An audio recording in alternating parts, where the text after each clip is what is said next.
Welcome to No Facts Needed, and today we're going to be talking about the monsters of the Midway. No, we're not. The Chicago Bears. They ain't the 85 Bears. If you go to Chicago and try to talk sports, you're going to hear about three things. The 85 Bears, Mike Ditka, and Michael Jordan. Yeah, I mean, you guys are pretty lame. And, I don't know, freaking pizza soup or whatever they call it up there. And let's talk about some football. So, we have the Chicago Bears ranked 23rd out of all NFL teams. Doing pretty good, you know? Yeah, They kind of... Let's talk about it. I feel like Bears fans are not going to like that. What's your record prediction for this upcoming year? 5-11. Okay, I have them at a solid 6-10. You know, we're pretty close. Last year they went 8-8, and Vegas has them projected at a total of 8 wins. So Vegas has them at the same, and we have them going down a couple wins. Yeah. So let's talk about the schedules. Their own division, pretty hard. They got the Vikings and Packers are going to be tough games. They also play the NFC South, which is definitely the hardest division, with the Saints, Bucks, Falcons, and Panthers. And then the AFC South, which is kind of easy. They got the Jags and Texans. So they have some winnable games and they have some losable games, you know. Yeah. Pretty hard schedule for them. Actually, extremely hard schedule. Well, every game is a losable game when Mitchell Trubisky is your quarterback. Yeah. Could be worse, you know. They could be playing... the 85 Bears? Yeah, they could be playing the 85 Bears. Let's talk about their offseason. Starting with the draft. Okay, that was off. They pretty much got no one. We can throw in Jalen Johnson and Cole Kmet.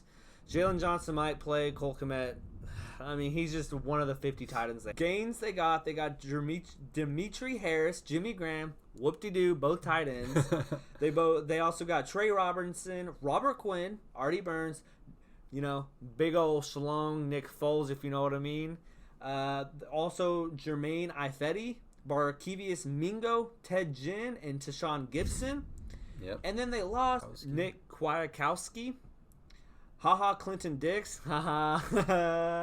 Aaron Lynch, Nick Williams, Kevin Pierre-Louis, Prince Amukamara, Taylor Gabriel, and Leonard Floyd. So, what are your thoughts? Wait, actually, I want to say my thoughts. Oh my gosh. What is happening with the Bears? Why are they making so much moves? Like, why are they losing so many players and gaining so many players? Like, no team has, like, done this many looking at this list is making my brain hurt. I don't understand it. I might just be dumb, or, like, the Bears are just being too complicated. Like, what the heck? I don't understand it. Okay, let's talk about, like, actually, though. They didn't really get a lot. I mean, I feel like they traded in a lot of players and got, like, a little bit worse, but not too much, you know? They just, like, lost all these players and, like, we got to sign everybody we can, throw Robert Quinn as much money as we can. I think a lot of these guys are going to be contributors to this team, but because of who all they lost, it's not going to be able to make up, you know? They lost a lot of big pieces. I feel like most of their losses are pretty much recouped. Like, you replace with Tashawn Gibson. I don't know. The Bears roster is good. Like, legit, like, they have pieces. I mean, there's a couple of places where I'm like, what the heck? Like, they have 12 tight ends. Like I said, none of them are good. Yeah. Okay, what the heck are you doing here? But, like, their defense, top to bottom, is like one of the best in the league. Yeah. Their offense is not bad. Their O-line is pretty solid. Their receiving core could be better, honestly, but they have like a good number one. I don't know. I think their offense is pretty suspect. Well, yeah, but you know why? Because their quarterback freaking sucks. Yeah, we're gonna get into that. Trust me, we're gonna roast some people. So one last thought is, I think you hit it right on the nail. Their defense is good. And the only transactions they really made was on defense. Like, their offense is the problem. And they didn't do anything besides, like, sign a O-lineman that could be a backup on other teams, you know? Yeah. I mean, they got tight ends, but like you said, none of them are good. I mean, they're getting they're trying to get better in the wrong places. Yeah. So let's talk about the coaches. Head coach, Matt Nagy. I think he was way overrated in the beginning. Sure. He's becoming underrated now because people are like, I got to come for his head. He freaking sucks. He's like trying to take my kids. He wants me to die. Like, no, it's not about that. I mean, I don't understand what I'm saying right now, but like, he's a good coach, but he's not as good as people said he was when he won Coach of the Year. Like, he didn't deserve that. Looks like a little bit of Adam Gase going on, if you ask me. Yeah, a little bit of that cockiness. Well, I go back to last year and I remember he was like, guys, I know what I'm doing. Like, he was talking to the media and he was like so upset that like people were just being mad because their offense was so horrible. Yeah. And he was like, I'm not an idiot. I know what I'm doing. And then he goes out and his offense still sucks.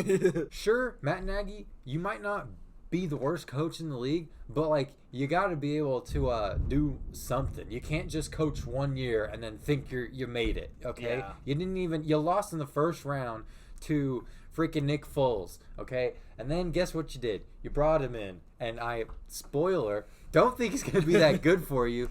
So don't really know what you're doing. I want to take this time to make a public service announcement to any NFL GM or any NFL coach. If you make the playoffs, especially if you have a really good defense that leads you to the playoffs, and you have a quarterback who's not good, that does not make him good. Playing in the playoffs does not make you good. Okay? I don't know how many times we have to see this. Like, Eli Manning played a whole career based off of winning of 2 playoff runs and he's never been good in any other season since. Yeah, but he's a Super Bowl quarterback. Different discussion. If your quarterback's bad, you do not need to spend the rest of your team's prime trying to win with a bad quarterback just because you went to the playoffs with him once. So I'm going to say this now. If they start Mitchell Trubisky this year, this is going to go horrible for them. I think this year is all going to ride on whether or not they can actually like pass the ball for more than 2 yards. And I don't really know if they can. Yeah. I will say I think Nick Foles will probably be their starting quarterback start of the season, or definitely week 3 of the season. He should be for sure. I think Nick Foles gives them more of a chance to win games just because of that veteran leadership, I guess you could say. And also, he's a Super Bowl QB. Can't take that away from him. You know, that's just straight facts. Look at the record books. My grades are a C- with Mitch and a C+ with Foles. Not much variation, but Nick Foles does get the edge a little bit. Okay, let's move on to running backs. David Montgomery. I will say, I think he's just like Jordan Howard, but can catch a little better. I think he's a little overrated, but he does the most with what he can. You know, his team doesn't really give him a lot, especially his quarterback doesn't stretch the field in any terms. And when David Montgomery hits a hole, he's met with 3 guys in his face. Yeah, watching him last year was pretty sad. Yeah, honestly, because like he is not an interesting like his game is not super exciting. Yeah, like, he has no home run threat. He's not gonna hurdle you or like spin out and like break 7 tackles at once, but he's not bad. Like he goes forward, he doesn't go down on first contact more times than not. But like when you're facing like a 12-man box and you're not exactly like the most productive or best running back in the first place, it just ends up looking ugly like it did last year. Yeah. We can talk about Tariq Cohen. A great utility knife out of the backfield to pair with Montgomery. By himself, not really that good. He can catch. He's super fast. But other than that, he doesn't really do much. Most catches out of the slot by any running back last year. Yeah. More than McCaffrey, actually. My grade within this skill position is a B, and I think the pair between the 2 running backs really helps. Yeah. Do you want to talk about wide receivers? Allen Robinson is really good. I like Allen Robinson a lot. When he actually the problem is he's never played with a good quarterback ever at all.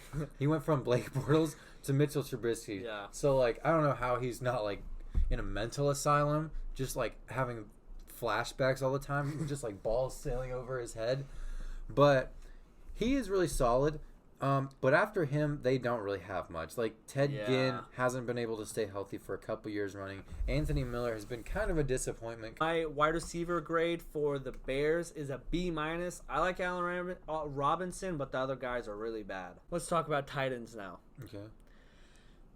They have 49. That's a rough estimate, you know. They got a lot of people on that position group. Graham is old. Cole Kmet is a rookie, and Demetri Harris isn't that good. Demetrius Harris is a pretty good second tight end. Yeah, pretty good second, Jimmy Graham is basically just getting paid because, like, his name is Jimmy Graham at this point. Cole Kmet might actually have something there. But other than that, like, you're not expecting anything out of the rest of these guys. Yeah, I graded them as a C-, and Cole Kmet is really their only hope. So let's talk about the O-line. I'll let you take this over. O-line is not bad. Pretty middle of the pack. James Daniels, looking pretty solid as a young player. Cody Whitehair's been pretty consistent throughout his career. And then they have Charles Leno, who has been good-ish for a while now. Bobby Massey also kind of getting up there in age, but solid. And then, their fifth starter, I don't know who it's going to be, to be honest, if it's going to be Ifedi or one of these other guys like Corey Levin. But I think this is a solid group, whoever they end up going with, because 4 out of your 5 starters are capable players. Yeah. So, not holding you back. Definitely not like a dominant group, but you can do with that. Yeah. I graded them as a C+, just because I don't think they have a ton of potential, but they can make holes for their running back. David Montgomery can be able to hit a couple holes and do some stuff. Yeah. Let's move on to something actually fun, worth talking about. Yeah. We can start with the D-line. You want to talk about them? Yeah, sure. So they have Eddie Goldman and Akeem Hicks. Yeah. 2 freaking just Dogs. space eaters. Just Beasts. straight, rocks in the middle of the defense. Can't move those guys for nothing. So that's great. Stuff the run for sure. Yeah. They also have like Bilal Nichols and John Jenkins who are going to come in. Solid players. And then on the edge, they have, I'm not going to say the best pass rusher in the league, but like Khalil Mack speaks for himself. Like the dude is a freaking monster. Yeah. He like just he'll pick you up by your helmet and just throw you onto the quarterback. And then on the opposite end, they're going to put Robert Quinn. They did pay a hefty price for him. Yeah. But I don't think it's the worst contract in the world, all things considered. I just think probably could have been using that money elsewhere on offense. And then they have other guys like Roy Robinson Harris had some good moments last year. Brent Urban is he's solid. Oh, for my grade, I gave them an A-. The only reason I did that is because I only put in Akeem Hicks and Eddie Goldman in the D-line. I didn't give the pass rushers because those more linebacker types. And the one guy, the Bilal Nichols, is kind of a, weak spot for them, you could say. But let's talk about their linebackers. You already talked about Khalil Mack and Robert Quinn. Mm-hmm. They also have Danny Trevathan and Roquan Smith. Some super talented, super good guys. Yeah. That are just another A+ piece. Yeah. Linebackers in total, I gave them an A+. And Khalil Mack, you talked about it, but for Christmas he gets cold just because he's a bad man. He's a freaking beast on the outside. He just does whatever he wants to whoever he wants to. Give him tie a hand behind his back and he's still gonna get sacks. Yeah. I will say, Robert Quinn was a questionable signing, kind of like you said, but I think he's gonna put up good numbers as long as Khalil Mack is going to be on the other side pass rushing. We can talk about their DBs now. Secondary is pretty good. Kyle Fuller is actually a good number 1. Buster Skrines can be a good number 2. And then Eddie Jackson's a top safety in the league. Tashawn Gibson is old but can still play. They also have Artie Burns who can make plays and is all right, a good third. Or he might even play the number 2 with Buster Skrine moving out to the third corner. Anything else you want to say about them? Yeah. Well, Buster Skrine is going to play the slot. Yeah. Going to replace Bryce Callahan from last year.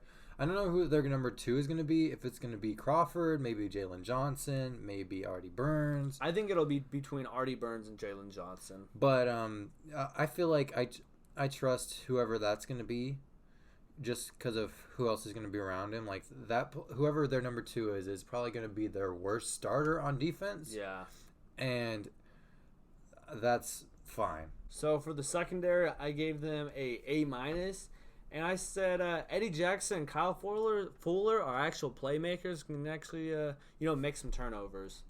Honestly, like you said, Eddie Jackson is really good in the middle of the field patrolling, and then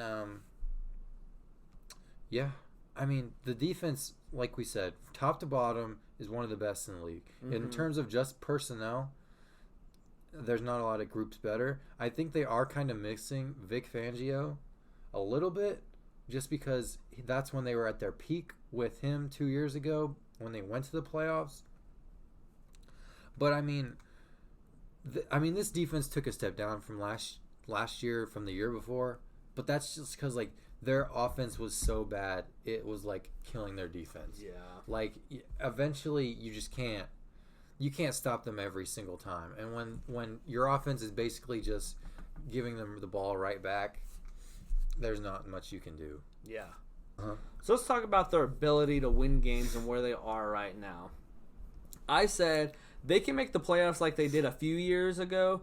Just Nick Foles being able to hold the offense as well as he can together, and then their defense just going off on teams, actually scoring touchdowns where the offense can't. Yeah. What do you think about? Do you think? I think this is the first team we've gone over that I actually could see making the playoffs. And for them to have to do that, it would be like a complete grind, like you said, like they would have to scrap their way up to like 9 or 10 wins. Yeah. And with Nick Foles at the quarterback position, I think it could happen, but they need to have a good solid system in place. So Matt Nagy needs to get his crap together. Yeah. I don't think Mitchell Trubisky is the answer. So if they trot him out, then disregard everything I'm saying right now. But I think if you get Nick Foles out there to actually kind of do the bare minimum, I don't think it's fair to expect what he did in Philadelphia, because he just doesn't flat have the weapons to do that here. But I mean, when the dude is healthy, we've seen he's like at least, I mean, he's a bottom tier quarterback, but he's not the worst. Like he's like a Ryan Fitzpatrick or a Ryan Tannehill caliber quarterback. Yeah. So I mean, that was some pros, but let's be honest. Let's talk about some cons. On offense, they only really have one playmaker, and that's Allen Robinson. The other guys are kind of questionable to make actually big plays and do stuff. And defense, they do win championships, but they have to win games to get to the championship, Like, kind of like you said, it's going to be a grind, and their offense is real bad. I think I'm lower on them than you are. I think you have kind of some expectations, and I have zero. Well, you have them a better record than me. Yeah, but I still think their offense is just atrocious. It's going to be real bad, and I think their defense is going to have to score some touchdowns to win games. Now, next year, if they actually get a quarterback, you might be in business. Vegas has this team going 8-8, and I see no chance of that happening. I think this is a team that is either going to go, they're going to find their way and go, 10 wins, and like their offense can actually do something and they actually get 10 wins, or their offense falls apart and they can't do it, and they get like 4 to 6 wins. I don't see any chance of them going 8-8. Well, there's been no facts needed. Thanks for watching. Thanks for listening. Listen to us on Apple and Spotify. Follow us on all social media platforms. Facebook, Twitter. We're everywhere. Comment down what you think about the Bears and what your record prediction's going to be. Like, subscribe. Thanks for watching. See you guys next time.